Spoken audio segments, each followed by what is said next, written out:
Jamuna future পার্কের কথা দিন দিন শুনে আসতেছে, চোখে দেখি না। এই যে যমুনা ফিউচার পার্কে বিমান যাইতেছে, হ্যাঁ এই যে কত সুন্দর বিমান। এটাই সেই যমুনা ফিউচার পার্ক। এই যমুনা ফিউচার পার্ক শুনে আসতেছি, আজকে সরাসরি দেখতে এলাম। বিশাল বড় এই যমুনা ফিউচার পার্কটি অনেক বড়। এইটা চাইরো পাশে হাঁটতে প্রায় আধা ঘন্টা সময় লাগে, আর ভিতরে তো হাঁটলে সারাদিন শেষ। রাস্তা কোন দিক দিয়ে আছে, কোন দিক দিয়ে বাইর হওয়ার রাস্তা, এটাই টোকায় বাইর করাটা অসম্ভব। এরপরে জিজ্ঞেস করে করে বাইর হইতে হয়। যেরকম আমার বেলায় হয়েছে, আমি রাস্তা ভুলে গেছি, তাদেরকে জিজ্ঞেস করি আবার রাস্তা বাইর করে ভিতর থেকে বাইরে আসলাম।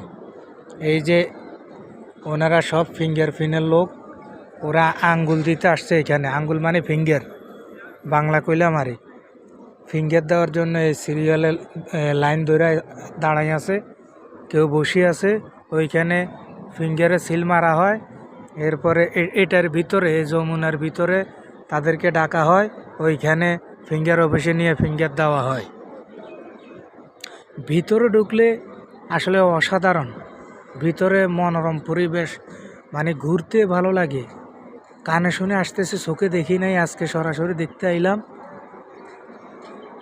পরানটা জুড়ে যায় আসলে। এরকম মনোরম পরিবেশ, অসাধারণ দৃশ্য কার না দেখতে ভালো লাগে?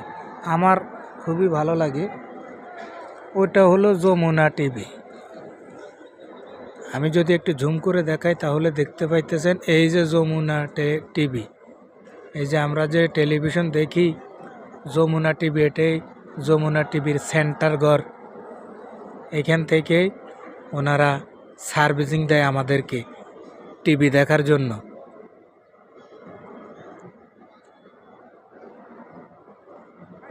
দেখছেন নি, মেঘ নাই, বৃষ্টি নাই, এরপরও ছাতা দিয়ে রাখছে।